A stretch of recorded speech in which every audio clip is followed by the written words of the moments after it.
Oturыңдар. Бүгін кезекші кім? Бүгін сыныптағы барлығы түгел. Бүгін ал енді бүгінгі тақырыпқа көшейік. Бүгінгі сабағымыздың тақырыбы тең мүйірлі үшбұрыштың қасиеттері. Бүгінгі числоны жазамыз. 14-і, 12-сі, 2021 жылы.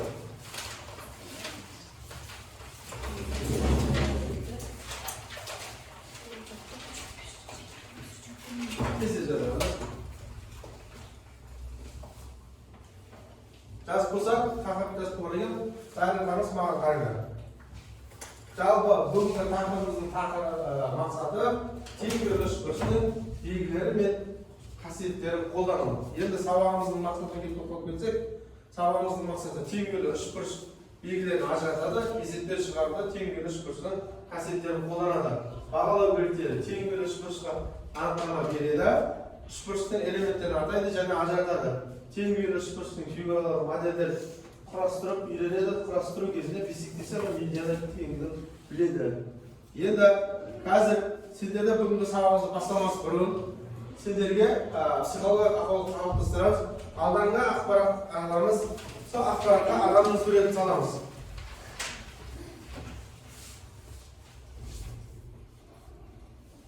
Тез салайық адамның суретін.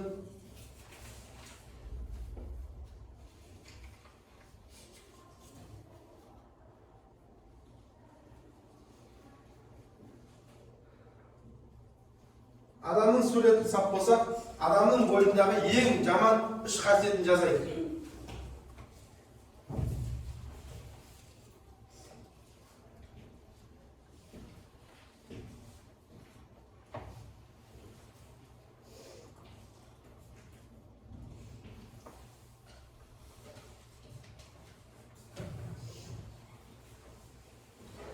Жазып болды ба? Жазып болсақ, сол қағазымыз атты оңажына қысқылаймыз. Қысқылаймыз атты. Қысқылаймыз, оңажаймыз. Аттың қолымызды қызғанша оңажаймыз.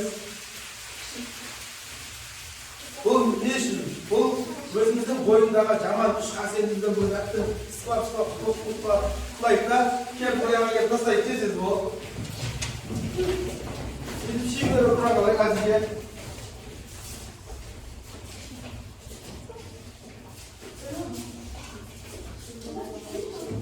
Шеңбер отыра қалайық.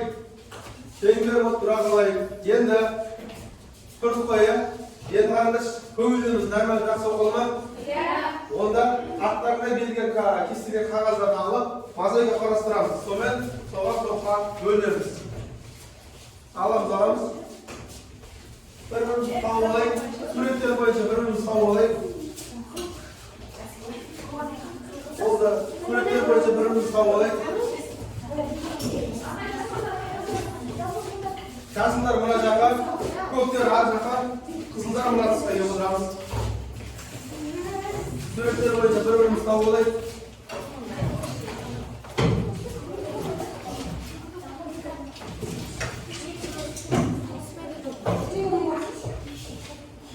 Topla bölümümüz koy. Ya, suret karıştıramız. Suret karıştıramız.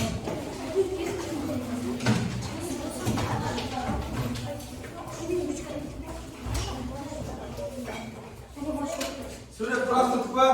Qanday ishlar chiqdi? Teң mүйірлі үшбұрыш chiqdi. Teң mүйірлі ishlar bo'lsa, mana senlarning vaqtlaring teң mүйірлі. To'xtanglar. Qanday ishlar chiqdi? Teң qarab alış chiqdi, mana teң qarab olib. Endi kelsa, құрастырғаныңыз бар ма? Nesiz?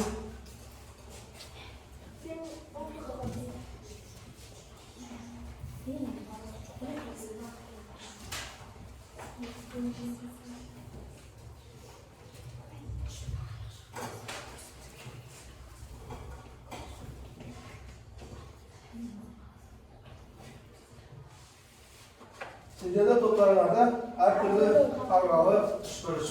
Yerde olsa bir karayımız. Жалпы болсаққа дейін біз үшбұрыш деген тақырыпты өттік, енді қараймыз.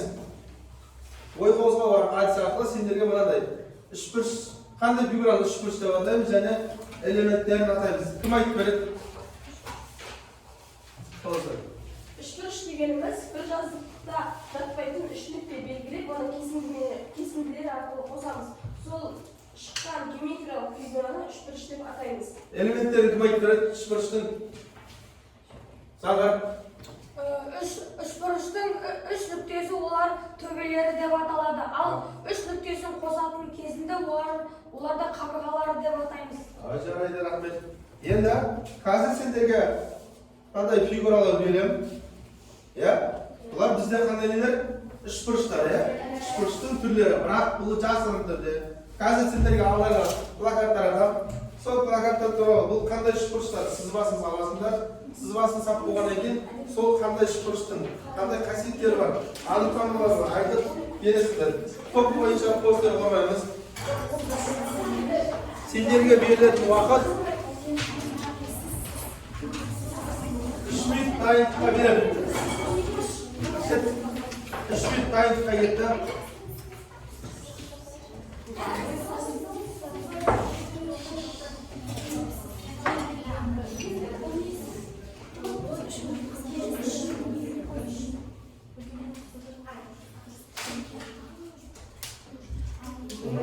Salamız. Salamız.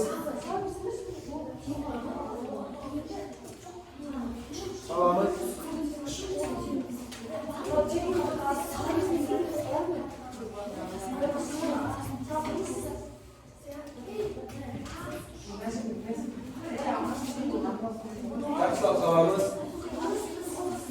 Top boyunca arkadaş sıraylarımızda dayayacağız.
Kayıt dayın olsa dayın ekimizni bildireyik. Endi o'rtaga kelib dayın top ko'rsatib posterlar boradi.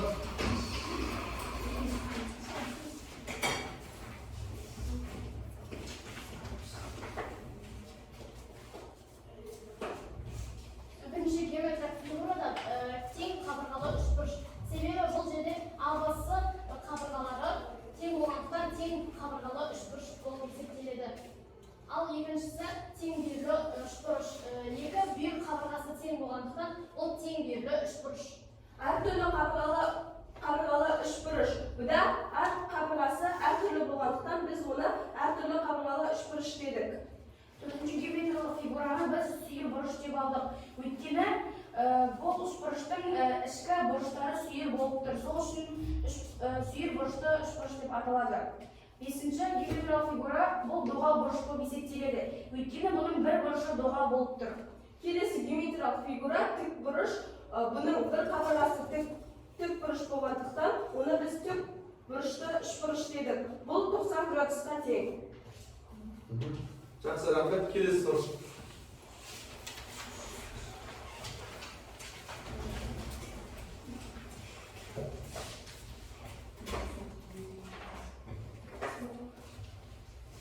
Бірінші фигура біздің топтың бойынша тең қабырғалы үшбұрыш.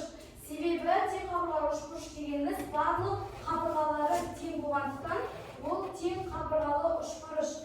Екінші фигурамыз әртүрлі үшбұрыш. Себебі бұның қабырғалары әртүрлі. Үшінші бізде тең бүйірлі үшбұрыш. Себебі оның екі бүйір қабырғасы тең болғандықтан бұл тең бүйірлі үшбұрыш деп аталады. Келесі сүйір бұрышты үшбұрыш. Оның барлық қабырғасы сүйір болғандықтан бұл сүйір бұрышты үшбұрыш. 90 градустан кем болады. Ал бесінші шыққан фигурамыз бұл доғал бұрышты үшбұрыш. Бұның бір қабырғасы доғал болғандықтан бұл доғал бұрышты үшбұрыш. Ол 90 градустан көп болады. Ал алтыншы тікбұрышты үшбұрыш. Оның бір қабырғасы тік болғандықтан бұл тікбұрышты үшбұрыш. Бұл 90 градус. Сұрақтар бар ма? Жоқ. Сұрақтар болса жоқ деп отырды. Онда келесі топ шығамыз.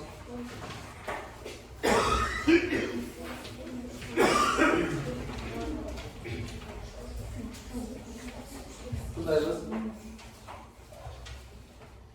Біздің топтың бойынша бірінші шыққан геометриялық фигура бізде тең қабырға үшбұрыш. Тең қабырғалы үшбұрыш дегеніміз барлық қабырғалары тең болғандықтан тең қабырғалы үшбұрыш деп аталады. Екінші геометриялық фигура әртүрлі қабырғалары үшбұрыш. Өйткені барлық қабырғалары әртүрлі болғандықтан оны әртүрлі қабырғалары үшбұрыш деп атайды. Тең бүйірлі үшбұрыш дегеніміз тең бүйір қабырғалары тең болғандықтан тең бүйірлі үшбұрыш деп аталады. Біз екінші фигураны сүйел үшбұрышы деп атадық. Өйткені бұның ішкі қабырғалары сүйел болғандықтан біз сүйел бұрышы үшбұрыш деп атадық. Көбінесе сүйел үшбұрыш ол 90 градустан кем болады. Ал біздің бесінші суретімізде доғал бұрышы үшбұрыш болып тұр. Ол бір ғана мына қабырғаның арқасында доғал бұрышты үшбұрыш болып тұр. Көбінесе доғал бұрышты үшбұрыш 90 градустан көп болады. Алтыншы фигурада тікбұрыш үшбұрышы. Бұл жерде мына фигураның арқасында бұл бұрыш тікбұрышты үшбұрыш болып аталды. Көбінесе бұлар тікбұрышты 90 градустан болады. Koptu rahmet. Kim olduğumuzdan orada.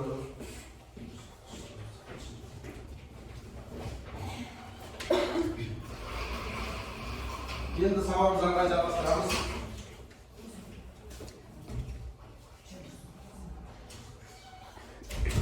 Сонымен қабырғалар ұзындықтарынан үшбұрышта қандай түрлерге бөлінді? Үшке бөлінді. Тең бүйірлі, тең қабырғалы және әртүрлі қабырғалы болып. Үшбұрыштың қабырғалықтарына қарай не бөлінді? Тең бүйірлі, тең қабырғалы, әртүрлі. Келесі. Енді барлығымызға белгілі, барлық қабырғалар өзара тең үшбұрыш не деп аталды? Тең қабырғалы үшбұрыш деп аталды. Мұндағы ағы қабырғамыз неге тең? Осы қабырғасына немесе аса қабырғасына тең болғандықтан мұны тең қабырғалы үшбұрыш деп атаймыз. Бұрыштарының шамасына қарай үшбұрыштар қалай бөлінді? Сұрай. Сүйір-бұрыш, доғал бұрыш және тікбұрыш болып үшке бөлінеді. Үшке бөлінеді. Сүйір-бұрышты, доғал бұрышты және тікбұрышты. Енді сендерге әр топқа кім жылдан ойнаймыз? Сендерге тапсырма берді. Геометриялық есептерге байланысты ол есептерді топтай шығарамыз. Ал кеттік. Үшбұрыштың қабырғалар ұзындығы 3, 4, 6 см, үшбұрыштың периметрі. Бұл қандай үшбұрыш болып тұр бізде? Әртүрлі. Не себепті әртүрлі? Себебі олардың қабырғалары әртүрлі. Ал есеп шығара кетті. Периметрі табыңдар дейді.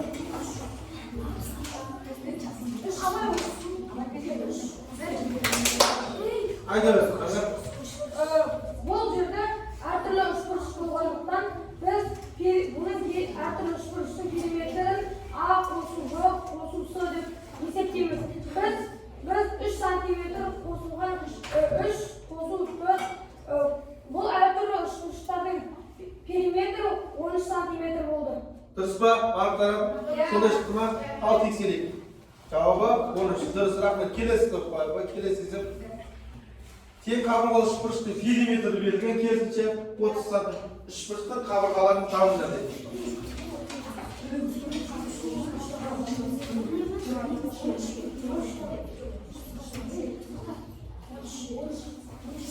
Дайын ба?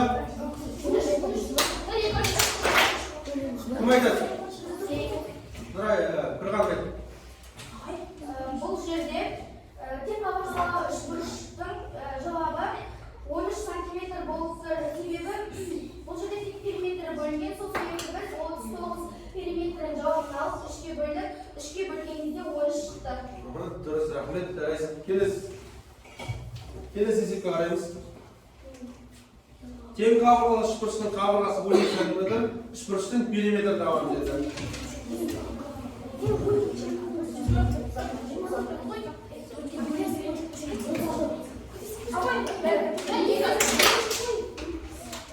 Кім айтады? Жауапты айтады. 12 сантиметр тең қабырғалы болғандықтан оның барлық қабырғалары тең. 12-ні 3-ке көбейтеміз, сонда 36 шығады. Жарайсың, рахмет. 36 сантиметр болады екен. Мынау қандай үшбұрыш? Тең қабырғалы үшбұрыш. Айтып кетейікші. Айтады. Барлық қабырғалары үшбұрышты біз тең қабырғалы үшбұрыш деп атаймыз. Иә? Мынау ше? Бұл фигура әртүрлі бұрышты қабырғалы үшбұрыштар. Бұлардың барлық бұрыштары бір-біріне тең келмейді. Келесі. Арыз. Сүйір бұрышты үшбұрыш болады, өйткені оның ішкі қабырғалары сүйір болып тұр. Сүйір. Бұл үшбұрыш доғал үшбұрыш деп аталады, өйткені оның бір үшбұрышы доғал болғандықтан бұл үшбұрышты біз доғал үшбұрыш деп атаймыз.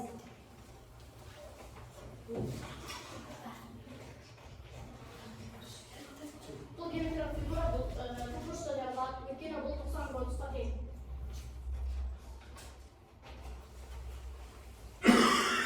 Ал енді біз өткенде үшбұрыштың медианасын биіктігін бесікті жасап өттік.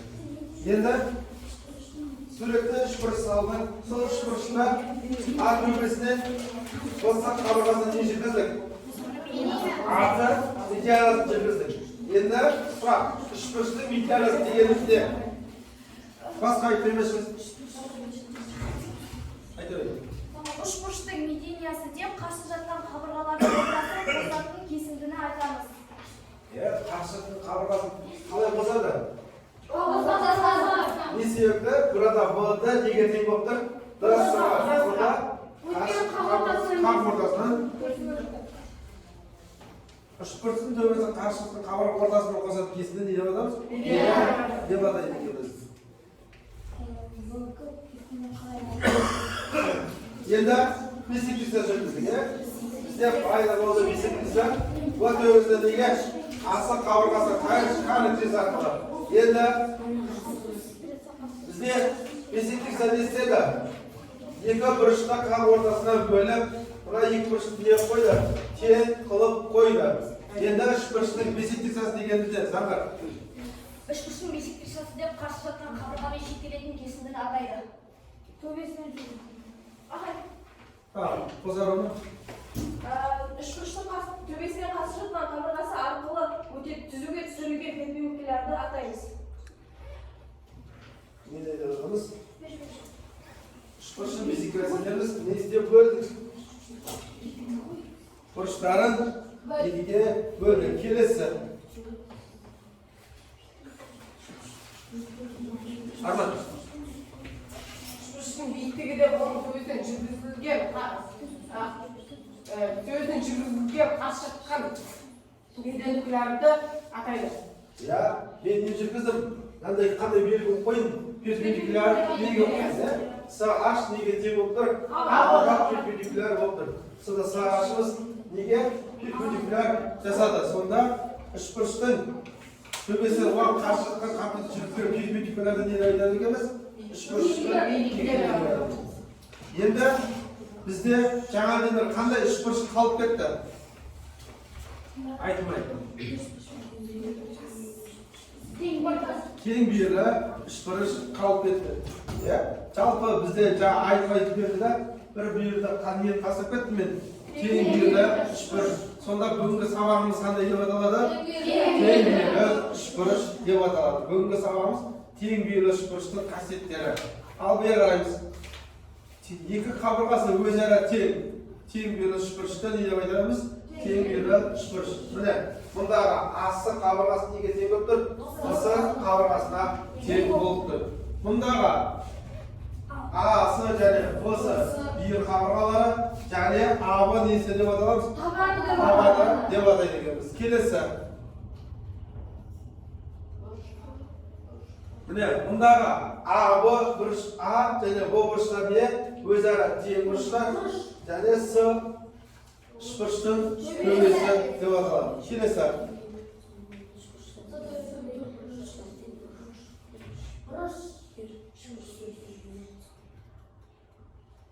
Қайсысы тең burada? Бұларда пи, Қалмайды. пи, L, сонымен қатар М, Н екеуі тең Burada бүйірі, ал табаны қайсысы? табаны L, пи. MP. Міне, келесісінде кім айтады басқа? Шәке? Бұл жерде есі тең болып тұр және д-сы табаны еді. Табаны еді. Есі неге тең болып тұр? Едіға табаны. Мына жерде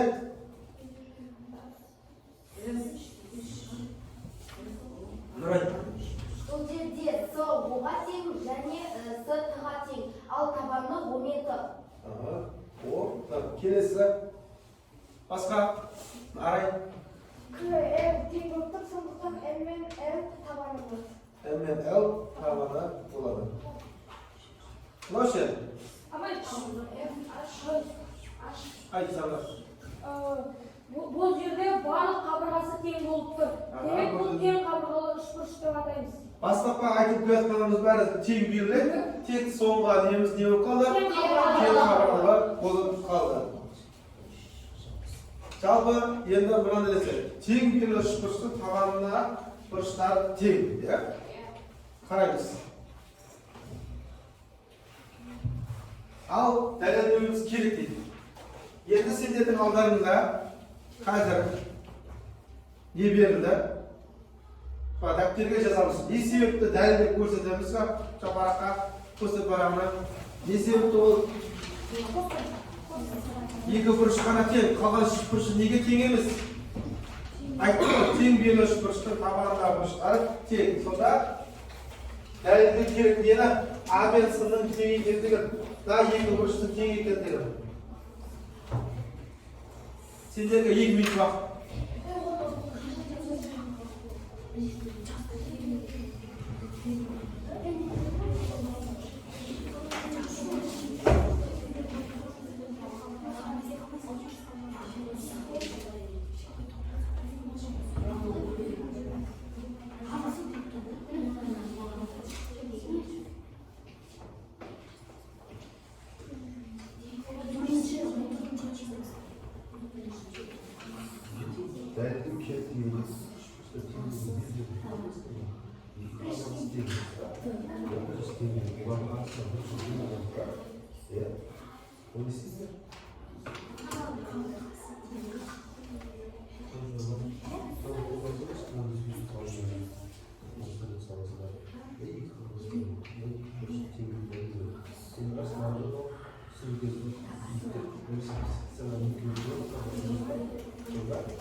Al, dayınız Haydar Bey.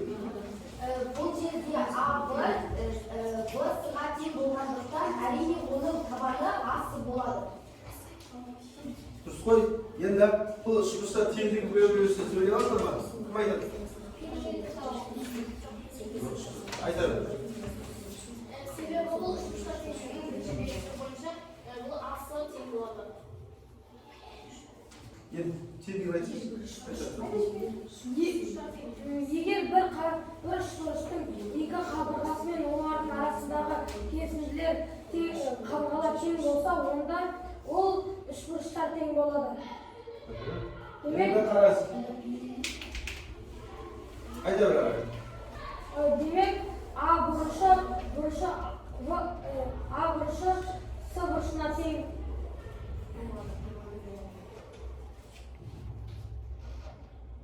Мынандай нәрсе бұл. С-да бисектриса жүргіземіз. Б-Д. Енді не үшін бисектриса жүргіздік? Өйткені бисектриса дегеніміз қарсы жақтан төбеден келесі кесінді қосқан кезде не істейді? Бұрышты қақ ортасынан бөледі. Енді бізде айтылу бойынша асы неге тең? А С-ға тең тұрады. Енді бізде не пайда болады? Қандай үшбұрыштар пайда болды? АБ және СБ. Енді АБ неге тең? Б-ға тең болғандықтан енді Б-ді ортақ, дұрыс па? Енді бұрыш АБ-ды, Б-ді және бұрыш СБ тең болғандықтан бисектриса өткен қақ ортасына өтті ғой, дұрыс па? Демек, қай теңдікке келдік? Үшбұрыштар теңдігінің бірінші теңдігіне не дейді? Кім айтады? Егер бір үшбұрыштың екі қабырғасы мен олардың арасындағы бұрышы екінші үшбұрыштың сәйкес тең қабырғасына тең болса, онда бұл үшбұрыштар тең болады. Енді мына қараймыз. Мына үшбұрыштың екі қабырғасы тең, және мына қабырғасы да екеуіне ортақ болғаннан кейін екеуіне де тең. Сол себепті олардың арасында бұрыш, және мына екеуінің арасында бұрыш тең болғандықтан мұндай үшбұрыштар не болады? Тең болады. Сол себепті А бұрышы неге тең болады? С бұрышына тең болады. Міне өстіп дәлелдеуіміз керек. Сонда үшбұрыштар теңдігінің бірінші белгісін қолдана отырып, біз не істедік? А тең белгілі үшбұрыштың алаңдағы екі бұрышы тең екендігін дәлелдеп шықтық. Келесі кері теорема. Егер үшбұрыштың екі бұрышы тең белгілі болса, онда үшбұрыштың несі болады? Тең белгілі болады екен. Келесі теорема. Тең белгілі үшбұрыштың табанына жүргізілген медианы осы бұрыштың әрі бисектрисасы, әрі биіктігі болады еді. Енді жаңағыдай анықтама айттық қой. Медиана дегеніміз не, бисектриса дегеніміз не, және биіктік дегеніміз не. Міне осыдан арқылы осыны дәлелдеп көрейік.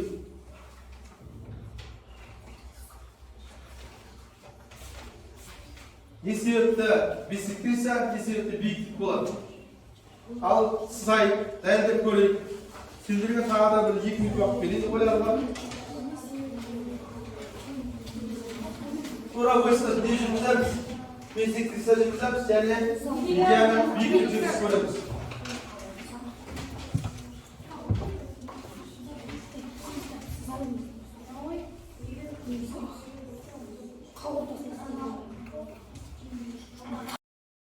Шарай дәлелдейміз, салайық суреттерін. Дәлелдеп болғаннан кейін сіз мұнда ашып көрсетейік.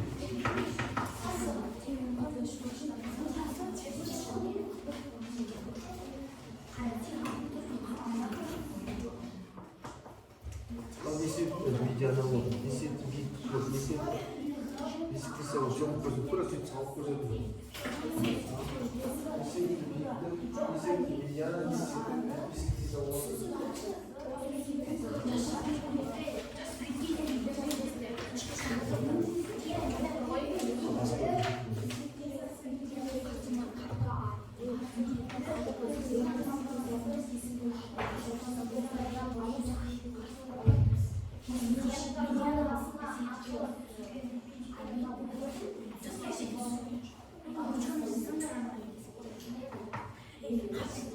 Al, dayı top dayı diyoruz bildireyim. Sağırız.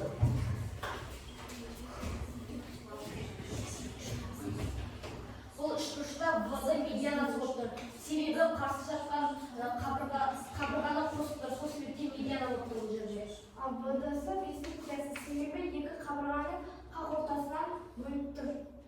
Ал V-ді бұл биіктігі деп тұр.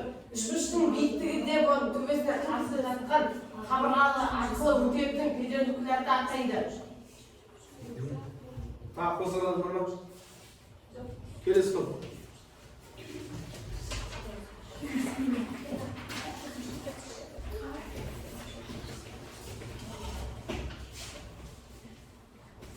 Егер бір үшбұрыштың екі қабырғасы мен олардың арасындағы бұрышы сәйкес екі қабырғасы мен олардың арасындағы бұрышы тең болса, онда бұл үшбұрышта тең болады. ВД биссектриясы болады, АВ асыға тең. Егер үшбұрыштың үш қабырғасы мен екінші үшбұрыштың сәйкес үш қабырғасына тең болса, онда бұл үшбұрыштар тең болады. АД тең ДС-ға, ВД тең биіктігі. Болды, рахмет. Енді қағаздар болады. Келесі топ. Онда диаграммамыз. Жаңа бастапқыда айтты, иә? Сендерге берілген тең бір үшбұрыштан ВД медианасын жүргізді, иә? Енді сендерді сұрайды, дәлелдеу керек, ВД биссектриясы ВД биік бола ала ма? Иә, оларда бұл биік теорема бойынша тең бір үшбұрыштың табанына жүргізген медиана осы бұрыштың әрі биссектриясы, әрі биіктігі болады. Дәлелдеуі.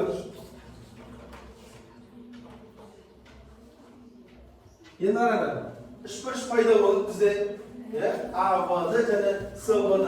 Үшбұрыштар теңдігінің бірінші белгісі бойынша ортадан жүргізілген қабырғамыз биссекциямыз екі үшбұрышта бұрыштың қақ ортасынан өткендіктен екі қабырға ВД қабырғасы екі үшбұрышқа ортақ қой. Онда мына қабырға мынаған тең, мына қабырға мынаған да тең. Сол себепті олардың арасында жүргізілген бұрыш та тең болып тұр. Бұл үшбұрыштар теңдігінің бірінші белгісі болғандықтан бұрыш АВД тең неге? Бұрыш СВД-ға тең болғандықтан демек бұл не болады? Биссектрия бола алады. Келесі, мына үшбұрышымыз тең, мына үшбұрышымыз тең, иә? Осыдан шықты не? Бұрыш АВД бұрыш СВ-ға тең болса, демек мына жерді біздегі перпендикулярымыз 90 градус. Мына екеуміздің тең белгі анықтамасы тең. Сол себепті мынау тең болғандықтан бұл не болады? Биіктік бола алады. Енді келесі оқулықпен жұмыс істейік. Алдарыңыздағы кітаптарды ашамыз. 2-ден 25-ші есепке қараймыз. Сөйтеміз да?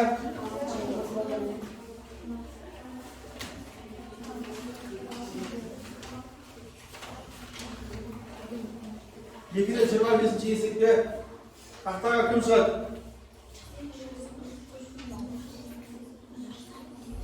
Нұрайшы. Нұрайшы. Бері жаз.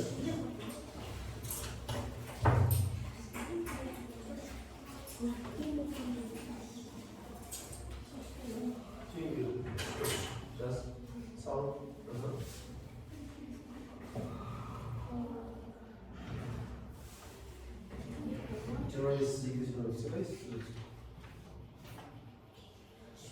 Біз бұны периметрін мына бұрышты жүзге қосып және мынадан қосамыз. Сонда? Сол кезде 16 шығады жауап.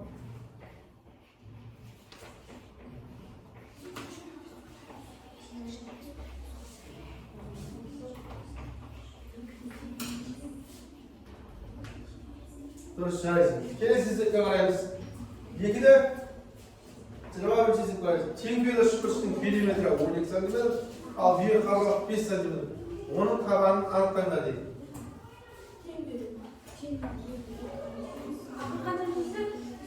Екіден 21.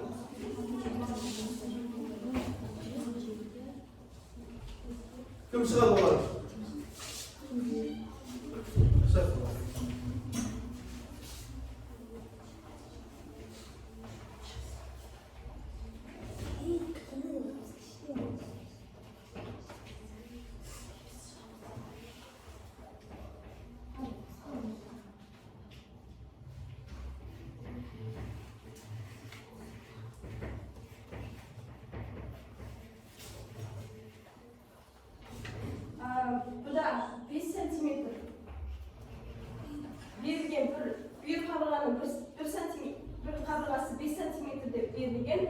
Ал бір қабырғалар бір-біріне тең болғандықтан екінші қабырғасы да 5 см болады. Ал 5-ке 5-ті қосқанда 2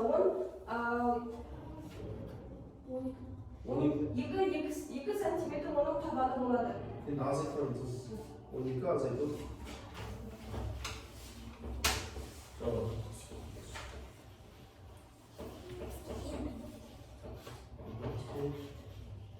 Табанымыз неге тең болды? 2 сантиметрге тең болды. Енді келесі есепке қараймыз.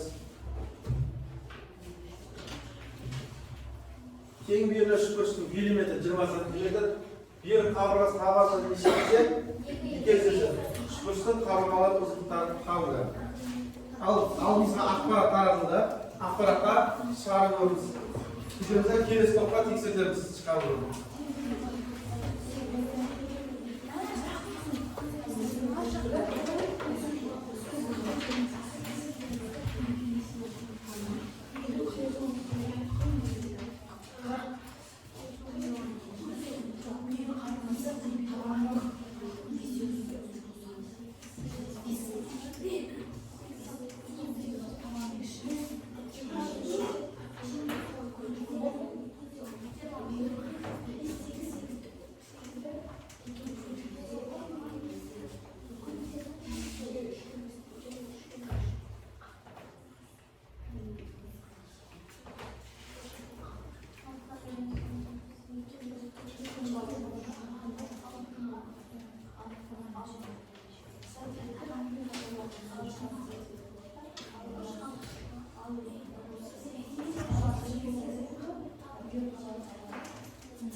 Келесі топтар.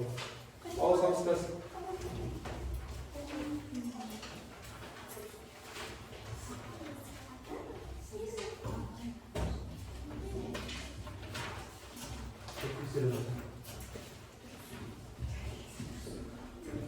Cevaplarını görürüz. Dürüst düzümüzü жазып береміз.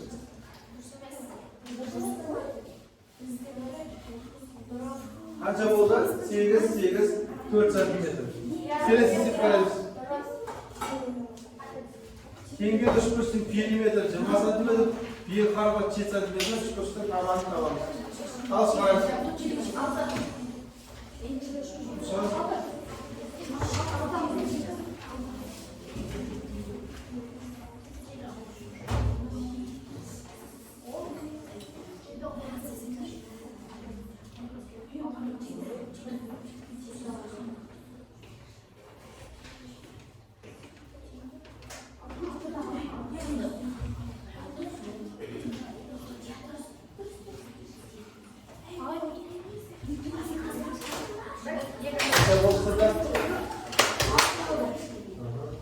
Ağustoslarımızı tekrar kaç top oldu? Kaç oldu? Tekserin cevabımız beşinçide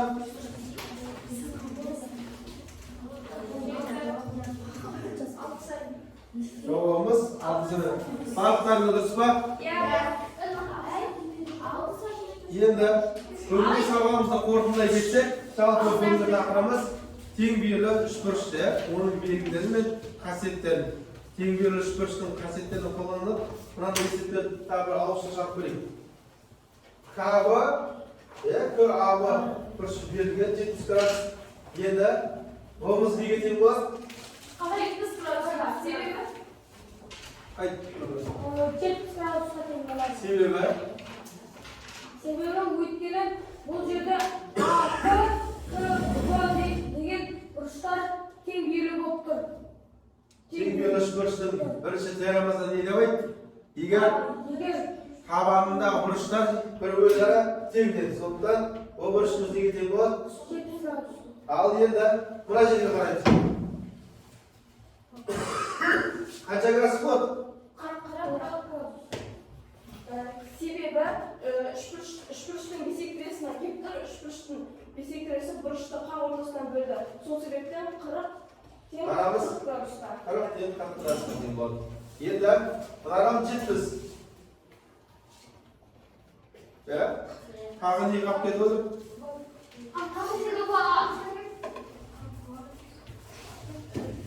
Нешеге тең болады?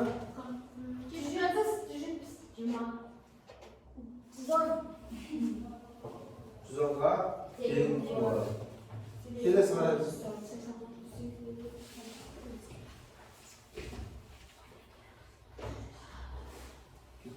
Қай бұрышты табамыз? КВА бұрышты табамыз.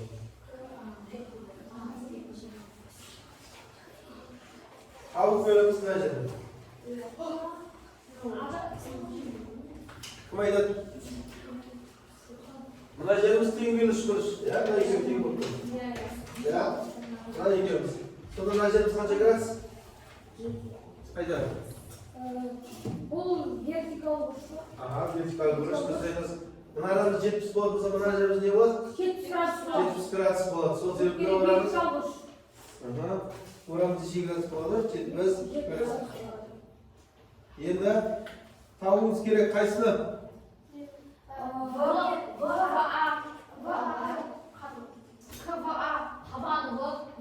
Сода неше болады? 100 градус. 50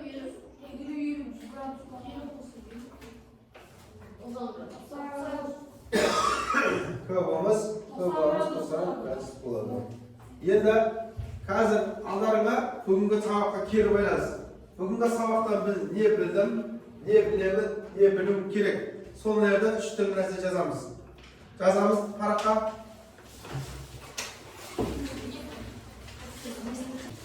Параққа топ бойынша жазайықшы. Не білдік?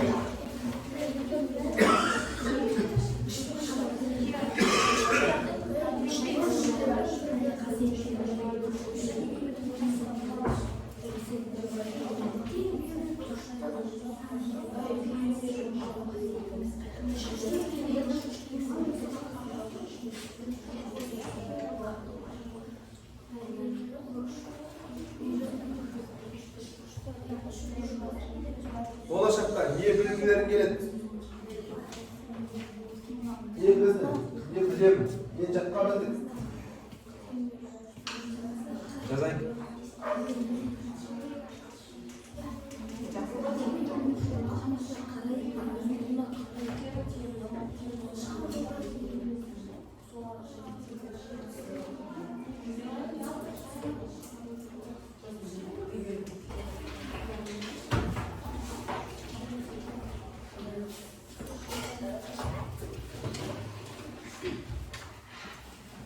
Бүгінгі сабағымызды қорытындылап кетейікші. Тең бөліш бұрыш дегеніміз не екен? Бір үшбұрыштың екі қабырғасы тең қабырғалар тең болатын болса, бұл тең қабырғалы үшбұрыш. Тең бөліш бұрыш. Тең бөліш бұрыш дегеніміз екі бүйір қабырғалар тең үшбұрышымыз Тең бөліш бұрыш дейміз.